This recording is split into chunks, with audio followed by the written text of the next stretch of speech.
What I'm getting at, what's meant for me is meant to me. So we're gonna break it down that way. What's meant for me is meant to me. What will happen for me is meant to me by me.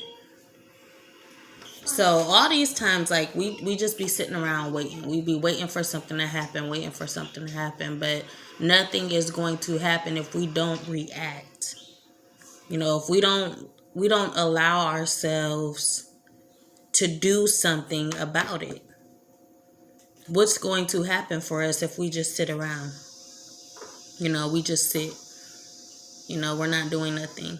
Every action has a reaction. I can't say this more. Every action has a reaction. If there is no action taken, there will be no reaction. So how do you expect anything to happen for you if nothing happens to you by you?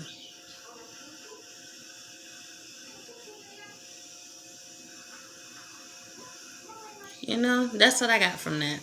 But it kind of hit me. It kind of hit home. It's like a lot of people just don't understand that. They just be sitting around just waiting for something to happen. Just sitting there and sitting there.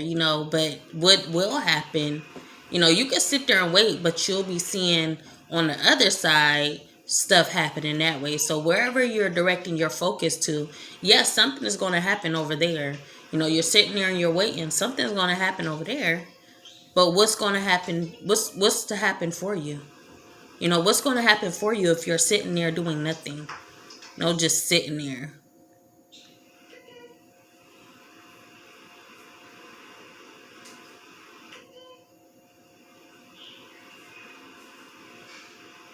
Like sitting here, just waiting. This can go a lot of ways though. Physically in the physical realm, yes, that plays a huge role. Physically nothing is going to happen to you. If you're sitting there and you're not doing nothing, you're not reacting on you're not reacting on something for something to happen. But in like the spiritual realm, I can say otherwise, because the spiritual and the spiritual realm is more like, it's kind of like outer space. You don't need a lot of reaction. You don't need a lot of force. You don't need to apply a lot of force to something for something to move. You know how stuff floats around in outer space, and there's stuff just stuff can come, but you just tap it a little bit and then it goes. There's not much there's not much pull or gravity, such as people. There's not a lot of stuff holding you down. Anything that can hold you down, people, places, things, all this other stuff. Like people they have that ability to hold you down, but just think, spiritually, you can't hold my spirit down. Spiritually,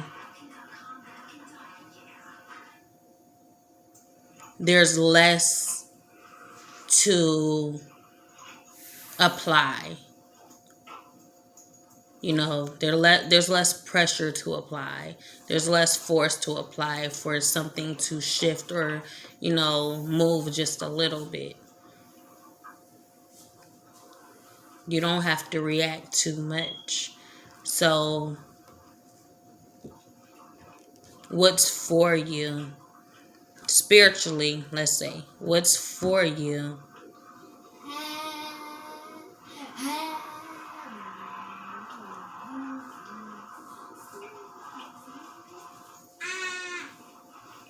is happens by you. See, I didn't forgot what I said. What's for you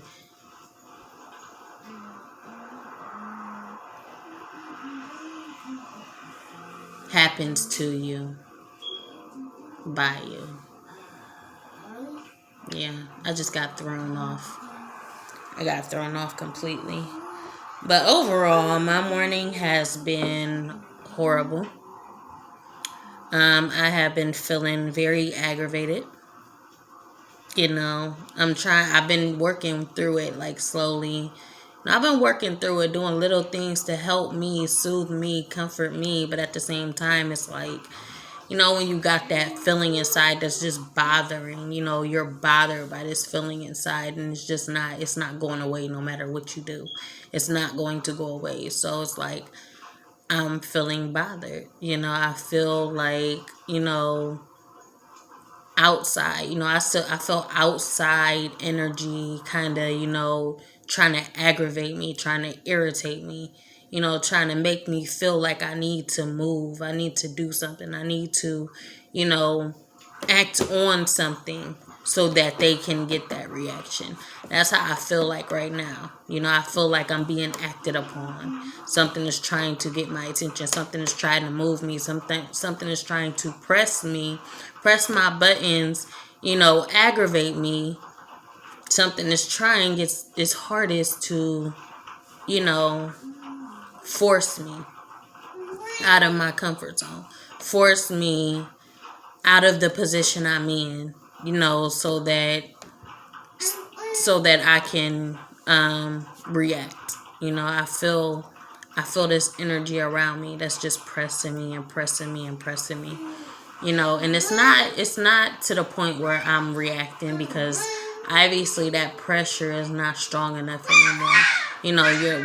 When you're to a point where people can anything, you have that energy, or you have those people, pressing you and pressing you, but it's hard for you to move because you've built yourself up to this point. You've worked on yourself to this point to where you can press me as much as you want to, but you're not going to get the reaction you're looking for, because it's all been done before. Sometimes when you're so used to something being done to you, it's like, it is what it is. I already know the game. I know what you're about. I know what you're doing, because you're feeling this type of way about me. I know what you're doing. So the fact that it prepares you for, it prepares you. When you know something, you're already prepared for what's to come.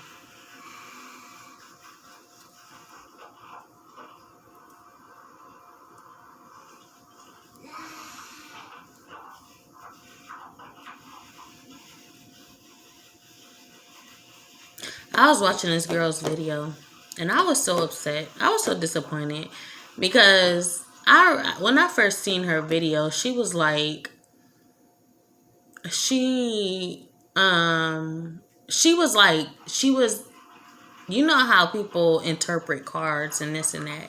They work with cards, but with her, she wasn't like, she would listen to the voices, and she would basically, as people use cards and use other things, she was using herself. She was using her divine knowledge. So as those voices was coming to her, she was just speaking out, using her body as that tool. She was speaking out, and she was saying, everything that was coming to her. This is going to happen to you. This is, I see this, I feel this, I hear this. It's like, okay, so I was watching this video about Michael Jackson. It was like a time versus when he was younger, versus, it was him younger at a young age versus now, you know, in modern time. And he was like, and it's like, I was like, well, him back then, he was passionate, you know. He didn't have a lot of the world. I mean, it wasn't, he was still, fresh. He was less touched on, less expected to be this, less expected to be that, less, known. And when you're known and you're expected from so much, then you begin to, how something begins to tarnish a little bit. That's how I feel like, when something is used so much, eventually it becomes, it gets to a point where it's becoming tarnished. It gets to a point where, you need to toss it. It gets to that point. So I feel like when Michael Jackson was younger, he was so passionate. You can see it. Like it was the song where he was singing "My Girl" or something like that. I think it was that song, "My Girl" or something like that. And you can see it in his face. Like he was so passionate, about what he was saying. He was calm. He was humble, and he was just expressing himself that way. But now it's like he had all this energy. He couldn't be still. He was just, he was it was more so about, him rather than the song. It wasn't about the song anymore, because obviously that song is in the past. That's how he felt before. It is what it is. It happened. And now that he's singing this song, it's more of, it's given in that way. It's not given in those lyrics, but it's given in this way. Um, but at the same time, I'm just trying to say how passionate he was back then. And sometimes, when you're brought to a certain point where everybody knows you, and everybody they begin to throw all of these things at you. I want you to be this. I want you to do that. I want this to happen to you. I want that to happen to you. They start projecting everything, their wishes, their demands, their commands. They're throwing all of that at you. They're just constantly throwing and throwing and throwing, and then it brought to this person of who Michael Jackson is now. He's not. He doesn't look the same. He doesn't act the same. And when I say he doesn't look the same, it's not, I'm older now. My hair has grown. My skin is kind of, sagging a little bit. I got wrinkle here and there. No, he doesn't look the same, as in he's been touched. He's been all of this madness has been thrown his way. He's been tarnished to the point where he reacted. He acted on his skin. He acted on himself, how everyone was making him feel. They made him feel insecure about his skin. When you watch his movies and you read up on him and see his biography and his interviews, it was all about how Michael Jackson was so insecure about certain things. When you have so much fame, you begin to become insecure. It's not, oh, I'm going to become, I'm confident now. I was at a point where I was insecure. Now I'm confident. No, I feel like when you're in the light, you become more insecure. When you're in the dark, you're more confident. You're more humble, because you're not expected. A lot of people don't know you can just be yourself. You can be free. I feel like he got to that point where, I feel like it was, the world was weighing him down, and he started at a young age. So it's like, when you start that young, eventually you don't know what's going to happen going forward. You don't know what the future going to be. You don't know what he's going to look like, later on. Because I feel like the world had, just as Jesus, I can compare the whole situation to Jesus.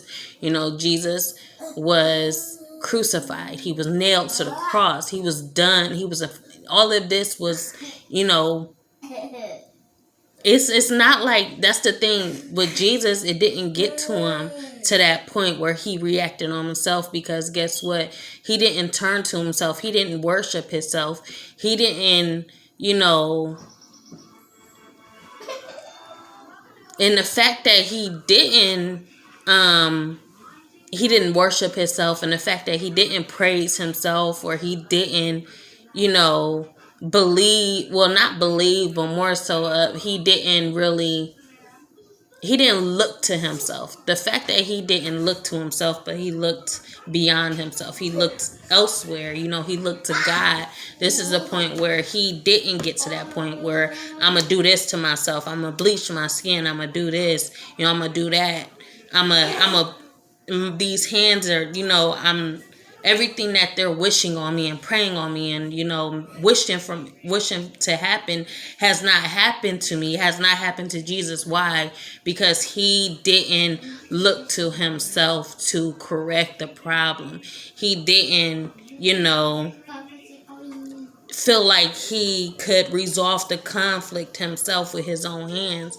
That's what I'm saying. These hands are worldly. They're very worldly, so it's easy for people can to use you and use your body, because our body has been through so much in the world. Our body has, what we touch, another person is touching. What like in one of my videos I said, whatever we have access to, another person has access to. And anything that they're wishing upon you will, possibly happen to you.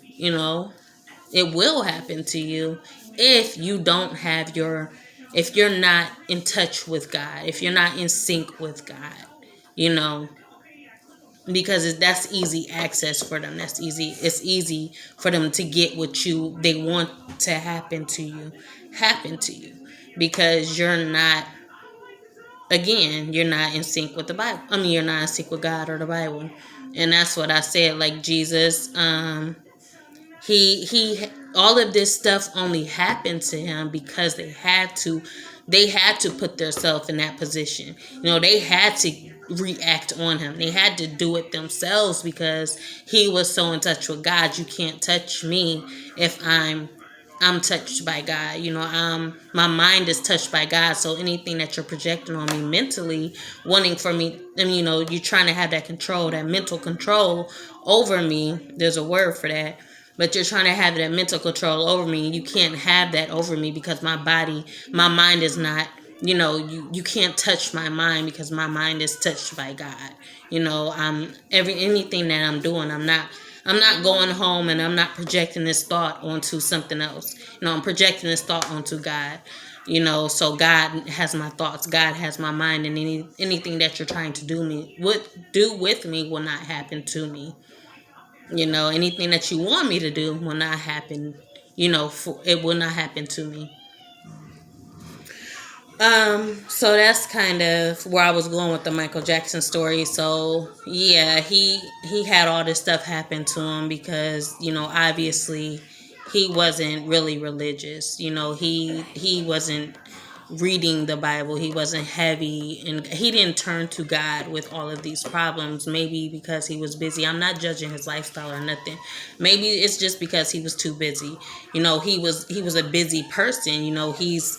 He's famous. Everybody worships him, and when you're held to that standard, it's hard for you to come down and kind of you know put your higher power above you. It's hard to come down when you're so, you're constantly, busy.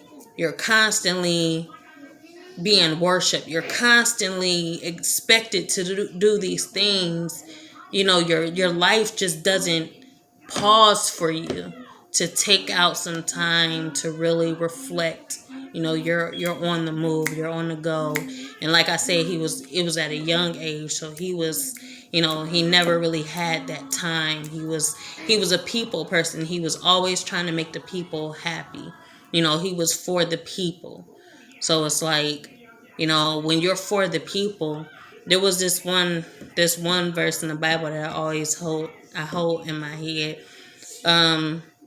If you're for you the poor, you will always have the poor, but you will not always have me. So even though you're here for the poor and you do for the poor, the poor can always get in the way of what God is trying to do for you, because you feel like you have to do so much for the poor.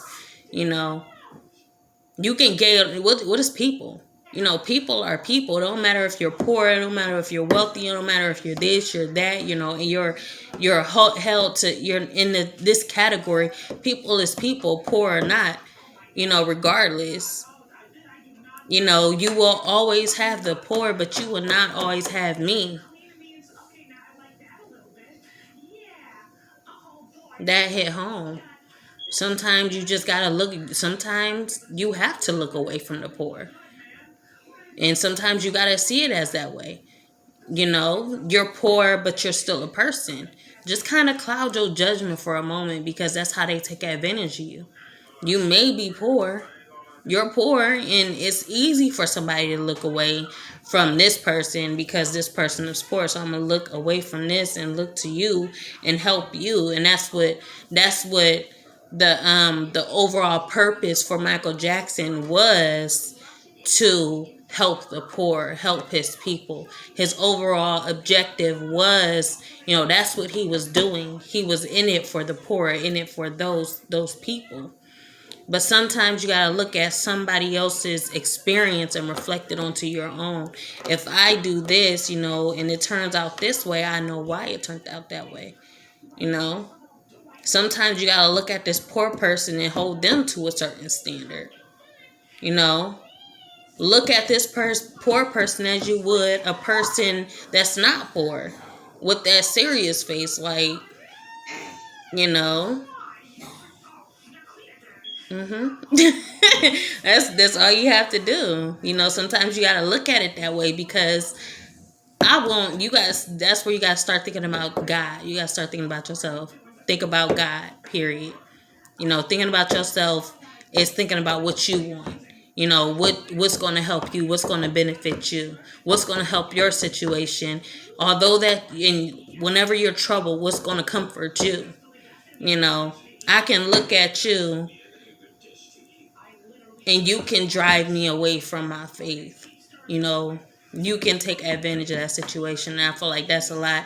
I don't got nothing against the poor, but I feel like a lot of poor people do. They know this and they're taking advantage of the situation. So therefore, sometimes you just got to put up your guard against everyone. Not just one person, but everyone. I'm going to treat you, just because you're poor, I'm not going to treat you any different. And you just put that guard up. Because you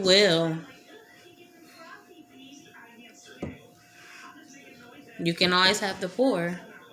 You will always have the poor, but you will not always have me.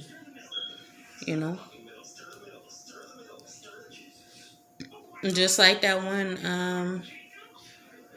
It's something else. It's another saying. When you're, you may always have the world. There's another saying that you may always have the world, but you will not always have me. That's that song that I think R. Kelly was singing about. But you may always have the world, but you not always have me. And there's another verse in the Bible. That's why I said there's another verse in the Bible that says you will always have the poor. You may always have the poor, but you will not always have me. So, yeah.